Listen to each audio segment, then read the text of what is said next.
Magandang hapon po sa inyong lahat. Ako nga pala po si Vince Earl, o isumbong mo kay Kuya Earl. We are here to solve a mystery or a problem. Ito po ang paggamit ng common sense. Okay lang po sana na ginagamit natin ang ating knowledge, ating ability. Ngunit pakiusap naman. Pakiusap. Use our common sense. Ito po, bibigay po ako ng example. Nako, sasakay sana ako ng jeep. Kumaway ako sa jeep, pag ano, no? Kumaway ako. Tapos, stop yung jeep. Sabi ng driver, sasakay po. Ay, nako. Di ginagamit ang common sense. Ay, hindi. Kumakaway ako kasi chicks ka. Nakakahiya naman sa'yo. Nakakainis talaga ng mga tao. Ito pa. Kuya, tabi na lang po. Bababa. Sabi ng driver. Bababa po. Sakit sa ulo. Sabi ko naman, ay hindi. Tatabi ako sa'yo. Tatapakan ko accelerator ng todo-todo at hanggang bumangga tayo. Tapos yun ang pagbaba ko. Okay ba yun sa'yo, kuya? Di talaga nag-iisip ang mga tao. Ito din. Good mood ako. Nakangiti pa ako. Good mood.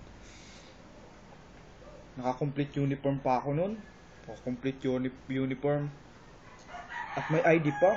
Yung ID dito. Tapos, babayad po ako. Paabot po. Napunta sa driver. Sasabihin ng driver, Estudyante po. Gawin, nagulat ako. Estudyante daw. Di pa niya nakita. Nagdilim yung paningin ko. Ay, hindi! Senior citizen ako. Naintindihan mo, ha? Beneficiary na ako, ha? Nakakainis ka, ha? Pasensya na po, ha? Kasi marami talagang hindi na gumagamit ng common sense. Yan po ang problema dito. Common sense. Ito yung pinakamatindi. Pinakamalupit. Ito, nag-break kami ng jeep ko. Tapos nakasakay ako sa harap ng jeep. Sa may gilid ng driver. Siyempre, nag-i-emote ako nun. Gaganon ako nun. Tapos tulala. Nakaganon. tulala. Tapos, biglang sumingit yung driver, oh. Toy. Napatingin ako. Patingin ako. May problema ba? Ay, shit naman. Naiinis ako sa'yo. Ay, hindi. Wala. Masaya ako.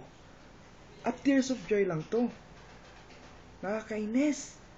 Use our common sense. Thank you po. Just add me on my Facebook, Vince Umbilia. Thank you.